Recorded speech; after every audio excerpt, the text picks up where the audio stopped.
Well, you know, the sheriff in his county, the code makes him the chief law enforcement officer.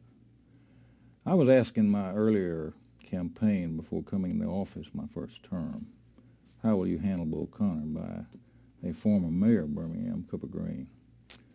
I said, we'll have to wait and see. And sure enough, the confrontation came. Ironically, it came in the office of Chief Moore. Present was also the soon-to-be mayor, Albert Boutwell, former lieutenant governor, senator, man of great background. He and Bull, commissioner, my former boss, have a heated dispute in the chief's office. I'm there for purposes obvious. The streets are boiling with all sorts of problems. People more than anything, black, white, so forth. Showing no respect for anybody present. Me, the chief, staff officers, director of public safety were also present, lingo. After they had accused each other of usurping the other's authority, get the hell out of here, you're not mayor. You aren't either, you know, back and forth. And I jerked them both up sort of as I was able to. Both of them were not necessarily large of stature. Bull was even the shorter. I said, Jim, I want to tell you something. And it's regrettable, I have to say this to two men of such esteem. As sheriff, I'm going to have to come over here and take over this matter of policing this city. We have a crisis on our hands. Do you know both of them apologized and immediately left the room?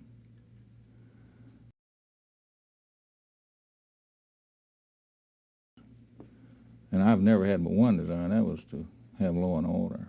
Then, now, and forever, hopefully. It was an ongoing situation, not unlike the governor. He was saying it louder. Segregation, eternally, this sort of thing. It was a new thing that had to be adjusted in the minds of everybody. But I clearly knew my position. And if I have one forte, you might say, it's that I treat people fairly, equally, no preferential treatment. Well, this I felt was a key. Coming off the streets and from within City Hall, I had a keen grasp of people and their influences. Basically, I told them that there was going to be a lot of pressure put on. You got a great responsibility, and I'm depending on you to help keep order in this city. There wouldn't be enough police in all the South. There wouldn't be enough troops if this thing triggers to a point of war, as you might say. And mindful of that, constantly I was being asked, do you plan to call martial law? I never said yes to that question. I believe we can hold it. We held it.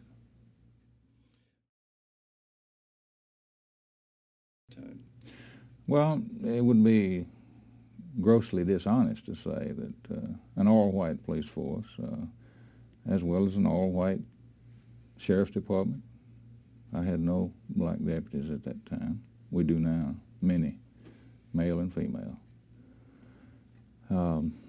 Birmingham, even more now. But they were highly prejudiced. They were easy to side with the general thinking of the governor and the police commissioner.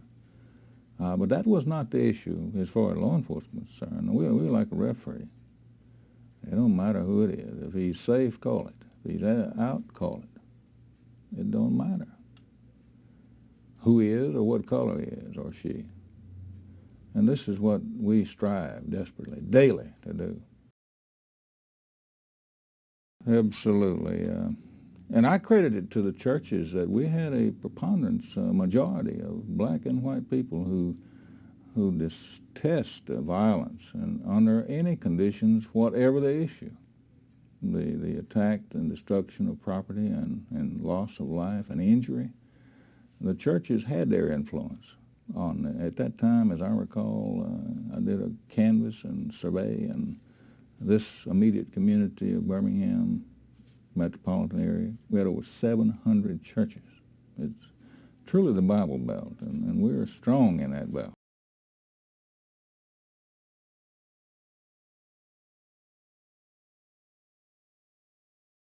Well, I doubt that Commissioner Connor was any less than, than I was as sheriff. I had many identified Klansmen call me and said, "Sheriff, you just give us the word. We'll take this thing and handle it. You won't ever know what happened." Well, it incensed my personal integrity. They thought that they could call and get that kind of sanction. You know, the Klan did a sort of a switchover for identity's sake and for respectability right in the midst of this thing. Suddenly, no reference made to Klansmen. It became Citizen Council. And under a new umbrella, they were somehow respectable. The robe as we know it, the midnight ride, the non-entity presence of people but nobody knew who, sort of had to be dropped for their own safety. And we were monitoring so many factions along with the civil rights situation. Counterintelligence was our salvation in order to keep these people apart. Mindful that the triggering device was any one of these, as the case with the commissioner, the mayor, the then mayor, myself, anybody in authority could have turned these people loose. And we were monitoring the very people that they hoped to get that go ahead with, you know. Truly, this is a story that may not can be in its fullest depth be told. But nevertheless, you can imagine that the influence was out there, because the governor and the commissioner and others weren't just those two or three that wanted to destroy and to, in fact, have war. I could clearly see it. When you get those numbers in the streets and opposing views, and situation almost happened many times. Whites, blacks, and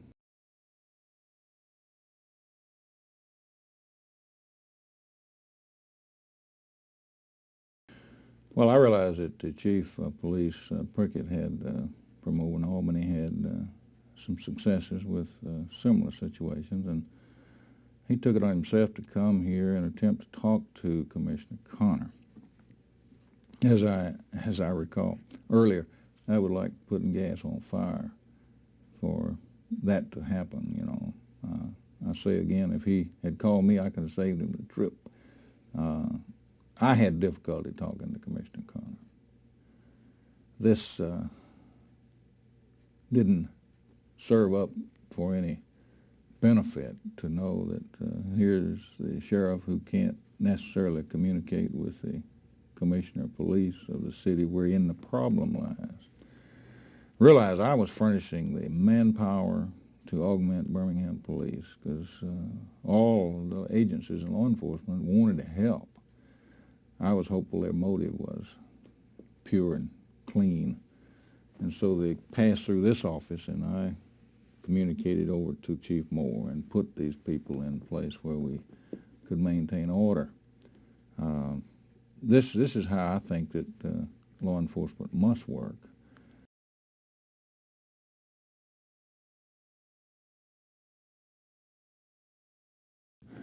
These matters of daily demonstrations, even on into later becoming night demonstrations, required people. At times, the numbers would diminish, which hurt the leaders in their efforts to get the attention of City Hall and county government and state government, federal government. So it obviously became a matter of involving school children. All the time we're running police into this problem daily to somehow match the numbers and the spread. And it amounts to hundreds and thousands and several thousand at times. And the great majority at times were school children. Of course, this was clearly a violation of law, and it gave the police a vehicle to arrest on. Here, both our leaders using juveniles in a problem, number one, endangering their lives, more than that, drawing them out of public school where they ought to be. Arrests were made on adults for that purpose. Then the mass number of school children were arrested that should have been in school. The court would immediately remand them to the sheriff, which is coming from the Code of Alabama. And this mounted into hundreds and thousands, just almost in hours. Required school buses to move them. They couldn't be confined in the then Birmingham City Jail. They were in the yard like cattle and being herded into buses and moved to family court and then remanded and bused back here to the county jail to get them in shelter, get them in safe and secure places, boys and girls. At one time I had, here in this building on the 7th and 8th floor, we had over 1,200 male juveniles, black, on top of our regular complement of probably near 1,000. I really laugh out loud even today, since the problem is somewhat behind us, how the court has come down on crowded jails. Nobody said anything then about being crowded. Now, if I was still in this jail, I couldn't have over 350 up there. But I had 10 times that number almost. At the same time, I had 600 female juveniles in the 4-H dormitory at the fairground.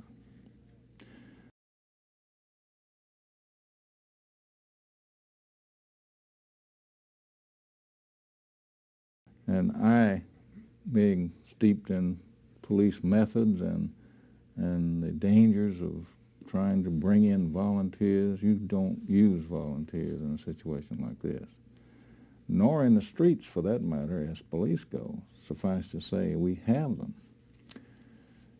We managed all of that over a period of about 7 weeks without one added person who was not experienced in corrections and handling people, adult and juvenile. This presented no small problem.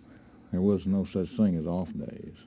Everybody working 7 days, sleeping, catnapping, and just holding fire.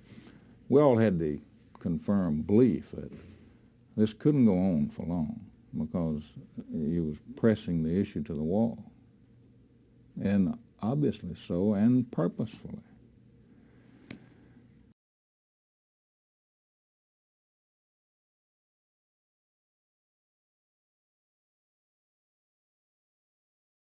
I was in a meeting with Chief Moore. Again, we held it every morning to see just where we were the night before and what was planned for the day. Realizing we moved from sit-ins to kneel-ins, and that involved the churches in early stages, and then the wholesale street demonstrations almost daily and later nightly. Oh, perfect setup for someone to do something terrible. And it was almost shoulder-to-shoulder police whenever there was a march or demonstration, a focal point. And City Hall was basically that focal point every day in some way, large scale or small. Adult delegation petitioning for some kind of relief, or having had a standoff there in multitude at the doorstep. Here later on the mass voter registration.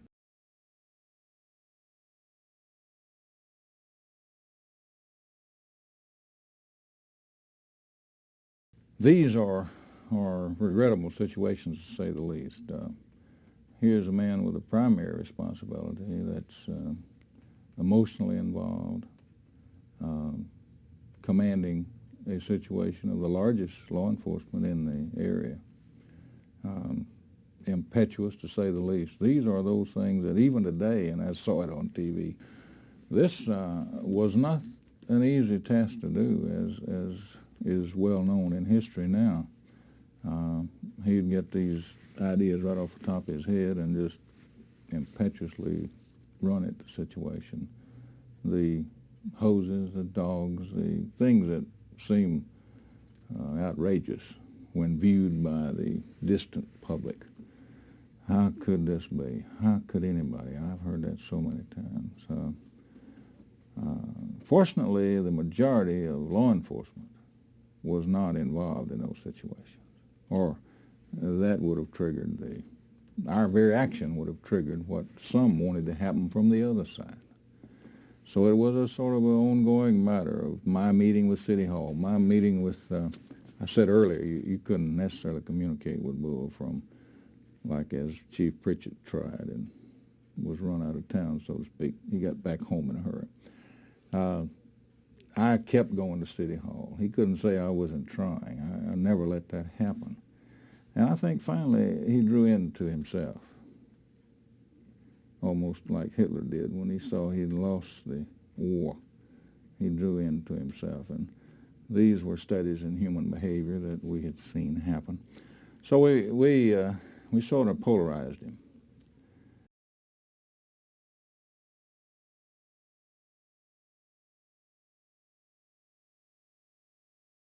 That was another dark, to say the least, dark night. I recall standing there. I had seen a cab turned over and on fire as I approached where the motel bombing occurred. There were literally hundreds of black people in the courtyard of the motel. And strangely enough, the director of public safety, Colonel Al Lingo, was there and wouldn't allow these people to leave. They had boiled out of the rooms of the motel, out of the lobby and from around, and gathered, and they were herded into this fenced area. And a friend of mine, Shelley the Playboy, local disc jockey. The disc jockey, Shelley the Playboy, local disc jockey, said, "Sheriff, can't we get these people out of here? They're about to stampede and somebody's going to get walked on and hurt, probably smothered, killed." And I had a little bit of trouble getting the state officers to appreciate the fact that you were creating a crisis, you weren't solving it. And they didn't appreciate that, but we moved them, let those people go. This occurred many times. I'd be again less than honest to tell you that law enforcement worked in complete harmony and concert. There was truly a difference between what had to be done and what the State Department of Public Safety was trying to do as a force coming from the governor's philosophy of segregation now and segregation forever. Likewise with Bull Connor, it was clearly understood. But these men were sworn officers, and I was banking on that oath deep in their metal to carry out their responsibilities. And this, I say again, happened numerous times, and it came a confrontation later with Colonel Lingo and myself. He made an arrest in a bombing case that clearly was an interference with Birmingham Police Department investigation, and he wanted me to accept the arrest. And I said, no, that's a case that Birmingham Police is investigating. You can't put these people in jail in the county. Go through the city and work this case. He didn't like it, but they did it. And I predicted then correctly that you're gonna lose the case because you just don't have no elements of prosecution. Well, that was chaotic, to say the least. And this arrest I'm talking about was led by that investigation and subsequently the bungling of the case that basically delayed it till even 6-8 years later that Attorney Bill Baxley came in and we put together an investigation that brought that case to trial.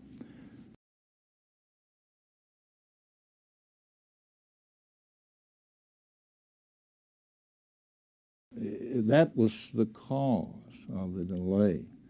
You had interference by, strangely, law enforcement itself, trying to grab the ball and run with it, and that is always extremely detrimental and highly controversial.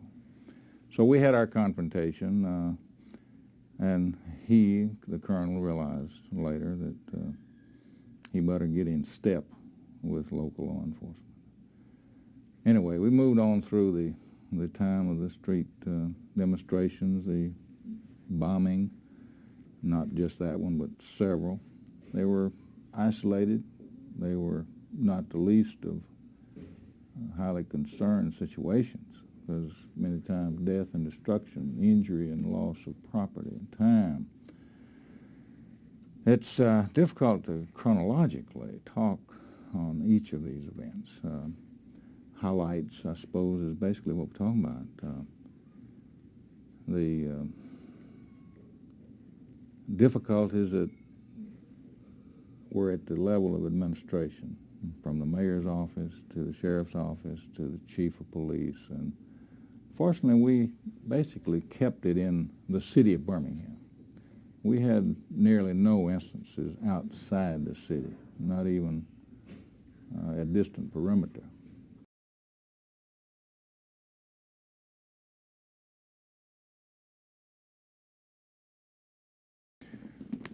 This grew out of a Chamber of Commerce meeting, presented a hypothetical situation of what are you going to do, Sheriff, if we fill the streets and we arrive at 19th and 6th North and there's an emotional crisis, rock throwing may happen, breaking windows, looting. What are you going to do?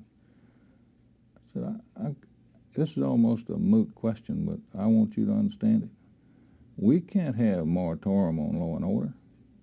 We can't have a Halloween festivity here where trick-or-treat because of, and the code of Alabama staring you in the face, and I'm sworn to uphold the laws of the state of Alabama. You'll just be arrested. Now, this ought to be very clear if you can be identified committing an act of violence, misdemeanor or felony. I'm saying don't do it. I wanted badly for the public to know. Unfortunately for me, I had attended the FBI National Academy. I got friends all over the world in law enforcement. And here I am under the gun, and they know, and I want them to know, that I'm here, I'm well, and I'm able, and we're handling our responsibility. There were many like kind of officers in the Birmingham Police Department. I wanted them to know that there were those present in law enforcement that, like myself, had more than a vested interest here. This is our home. This is our sworn duty to maintain the peace and dignity of this community. And in spite of what you see and hear, we are alive and working with people involved to resolve this situation.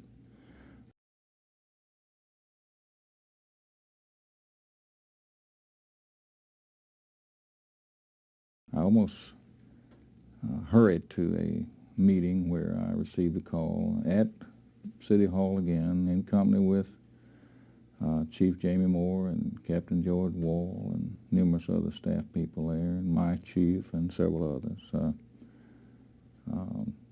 The Attorney General, Kennedy, called and asked for me.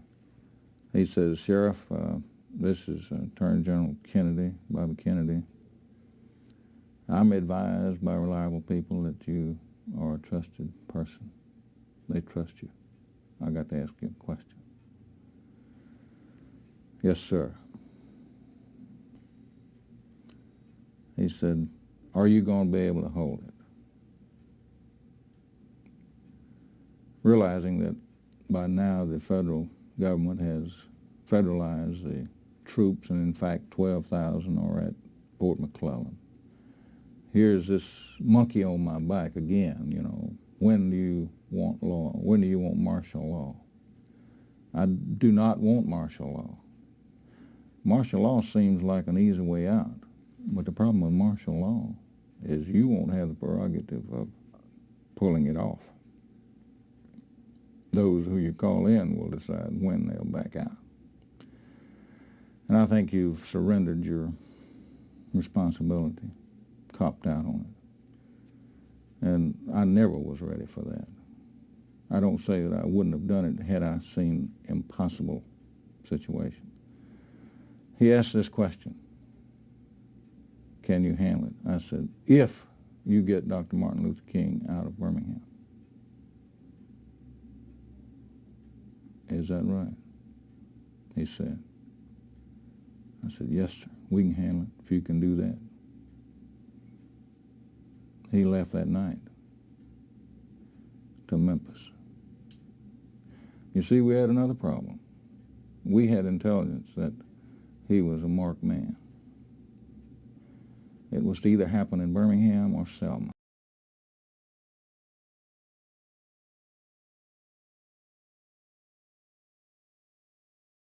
It wasn't funny then, it's still not funny. But suddenly we have the 14th Amendment that took 100 years, brought on by the Civil War, suddenly must be complied with. Equal treatment under the law.